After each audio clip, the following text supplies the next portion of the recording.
हमारे देश के लोकप्रिय प्रधानमंत्री आदरणीय नरेंद्र मोदी जी, आदरणीय महामहिम राज्यपाल भगत सिंह कोश्यारी जी और उपस्थित सभी भाई और बहनों, सबसे पहले देश के हृदय स्थान और भारत का टाइगर कैपिटल तथा ऑरेंज सिटी से मशहूर इस नागपुर में आदरणीय प्रधानमंत्री जी का मैं नागपुर की जनता की तरफ से हृदयपूर्वक स्वागत करता हूं। उनको बहुत बहुत धन्यवाद देता हूं।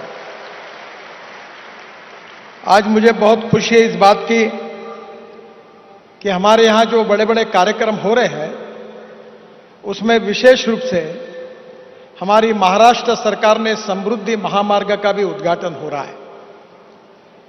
स्वर्गीय बाला साहेब ठाकरे महाराष्ट्र समृद्धि महामार्ग ये हमारे विदर्भ और मराठवाड़ा के विकास के लिए बहुत आवश्यक है। मुझे बहुत खुशी है कि आदरणीय देवेंद्र जी ने मुख्यमंत्री के काल में इस मार्ग की शुरुआत करने का संकल्प किया।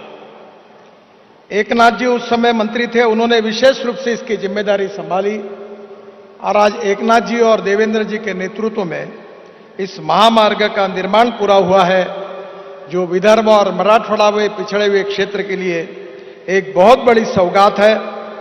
मैं विशेष रूप से आदरणीय एकनाथ शिंदे जी का, देवेंद्र जी का, एमएसआरडीसी के सभी अधिकारियों का, महाराष्ट्र सरकार का हृदय से अभिनंदन करता हूं। उनको बहुत बहुत शुभकामनाएं देता हूं। वैसे एमएसआरडीसी से मेरा बहुत भावनात्मक रिश्ता रहा है। मैं एमएसआरडीसी का संस्थापक भी हूं और उसी समय मुंबई में 55 उड्डान पुल और देश का पहला express highway Mumbai Pune express highway और वर्ली बांद्रा सी लिंक प्रोजेक्ट एमएसआरडीसी के द्वारा ही बनाए गए थे।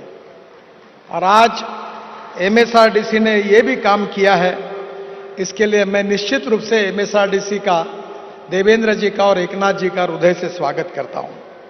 इस काम में सबसे महत्वपूर्ण बात है कि प्रधानमंत्री जी इस बात का जिक्र करते हैं, वो विशेष रूप से अमृत सरोवर का जल संधारण का। दौड़ने वाले पानी को चलने के लिए लगाओ, चलने वाले पानी को रुकने के लिए लगाओ और रुके हुए पानी को जमीन को पीने के लिए लगाओ।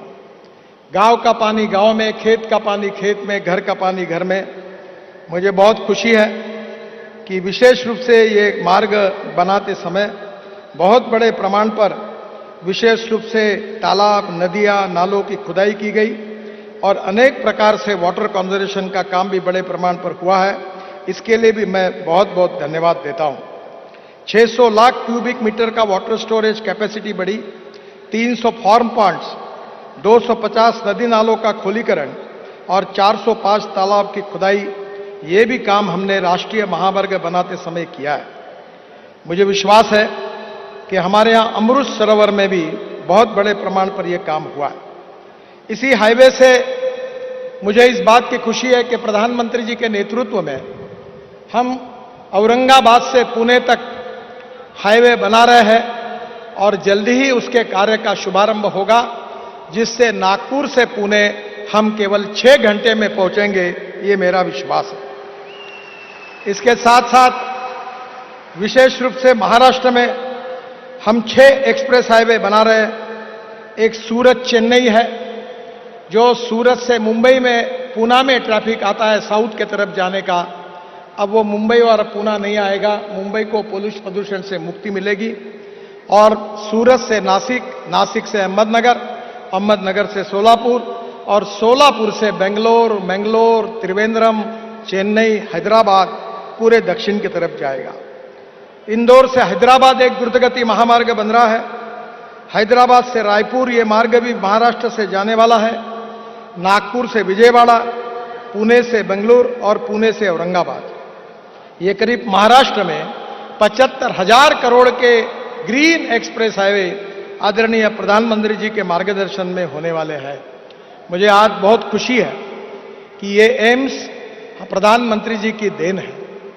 आज इस एम्स के कारण विदर्भ, मराठवाड़ा और छत्तीसगढ़ की जनता को बहुत अच्छी वैद्यकीय सुविधाएं मिली है। और इसके साथ साथ जो आईएम है उसकी भी बिल्डिंग इतनी सुंदर है कि पूरे देश से इसको देखने के लिए लोग आने लगे हैं। मुझे बहुत खुशी है कि प्रधानमंत्री जी ने दोनों नागपुर को देकर हमारे लिए बहुत बड़ी फैसिलिटी तैयार की है। मैं उनको हृदय से धन्यवाद देता हूं। आज नागपुर मेट्रो का प्रथम चरण प्रधानमंत्री जी ने राष्ट्र समर्पित किया है और उसके बाद उन्होंने मेट्रो 2 का भी आज भूमि पूजन किया है। इसके लिए भी मैं उनको हृदय से बहुत बहुत धन्यवाद देता हूं। अजनी और हमारा मेन स्टेशन, इसका भी आधुनिकीकरण करने के भी प्रकल्प के लिए आज उन्होंने विशेष रूप से उसका भी भूमि पूजन किया है। मुझे बहुत खुशी है कि हमारी जो मेट्रो है ये ऐसा भारत का एकमात्र प्रोजेक्ट है कि जो फास्टेस्ट मेट्रो महाराष्ट्र देश में पहली बार पूरी हुई कम समय में। गिनीज बुक ऑफ रिकॉर्ड में इसका नाम है और करीब करीब एशिया बुक रिकॉर्ड्स में 4 रिकॉर्ड इसने बनाए हैं। देश का पहला multi layer transport system 3.14 kilometre double decker flyover, ये विश्व का रिकॉर्ड बना है। ये ग्रीन मेट्रो है और इसके लिए भी इस बात का हमें बहुत अभिमान है। मेट्रो का भी काम बहुत अच्छा हुआ है। हमारे दीक्षित जो मेट्रो के प्रमुख हैं उनके नेतृत्व में बहुत अच्छी क्वालिटी और बहुत अच्छा काम हुआ है। आज वंदे भारत जैसी अत्याधुनिक ट्रेन की भी शुरुआत नागपुर से बिलासपुर के बीच में आदरणीय प्रधानमंत्री जी ने की है। उसी के लिए भी मैं उनको धन्यवाद देता हूं। और विशेष रूप से पहली बार देश में रेलवे मंत्रालय ने हमारे ब्रॉड गेज का उपयोग करके नागपुर से अमरावती, नागपुर से चंद्रपुर और नागपुर से गोंदिया, नागपुर से छिंदवाड़ा, नागपुर से बैतूल और नागपुर से रामटेक, यहां भी हमारी ब्रॉड गेज मेट्रो चलेगी और इसके कारण भी विदर्भ के विकास में बहुत गति मिलेगी। हमारे मेट्रो की कॉस्ट 300 करोड़ रुपए पर किलोमीटर है, पर ब्रॉड गेज मेट्रो की कॉस्ट केवल 4 करोड़ रुपए पर किलोमीटर है। और पब्लिक प्राइवेट सेक्टर से इन मेट्रो के लिए हम नए रोजगारों, बेरोजगारों को ये काम देने के लिए सोच रहे हैं।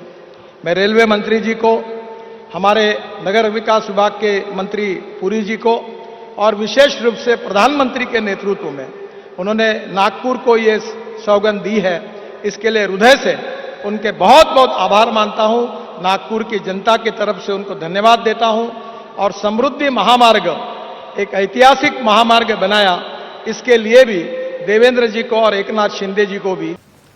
सबसे बड़ी समस्या यह है कि जो हमारे देश के नागरिक हैं उनमें से कभी न कभी एक बात हमारे सामने आती है कि कानून के प्रति सम्मान भी नहीं और कानून के प्रति डर भी नहीं, ऐसी विचित्र अवस्था है। और हेलमेट पहनना चाहिए, रेड सिग्नल होगा तो रुकना चाहिए, कोई क्रॉस करते होंगे रोड तो उसके गाड़ी को रोकना चाहिए। ये जो एक डिसिप्लिन है, सेल्फ डिसिप्लिन है, इसके बारे में बहुत कमियां हैं।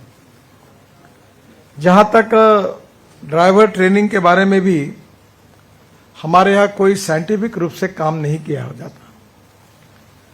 मैं अमेरिका में गया था तो मेरी लड़की महीने भर से स्टडी कर रही थी, उसके पास बहुत बड़ा किताब था।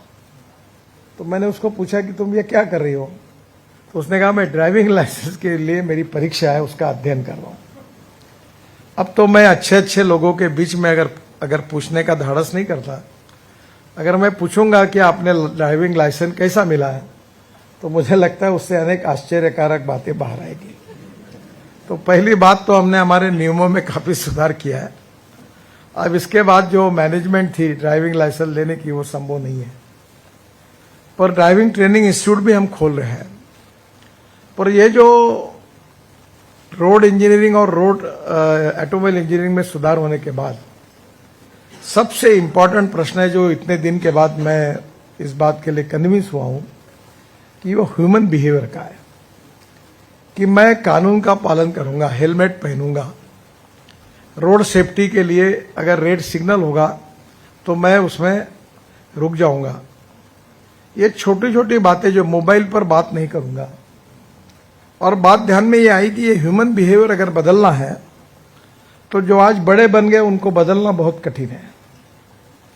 पर जो आज हमारे देश के भविष्य के नागरिक हैं, जो प्राथमिक, माध्यमिक और उच्च शिक्षा में शिक्षा लेने वाले विद्यार्थी हैं, उनको अगर हम संस्कारित करें और उनके मन में, उनके ह्यूमन बिहेवियर में एक रिस्पॉन्सिबिलिटी के साथ एक अच्छा ह्यूमन बिहेवियर संस्कारों के साथ अगर हम विकसित कर पाएंगे तो भविष्य में ये प्रॉब्लम और कम होगा।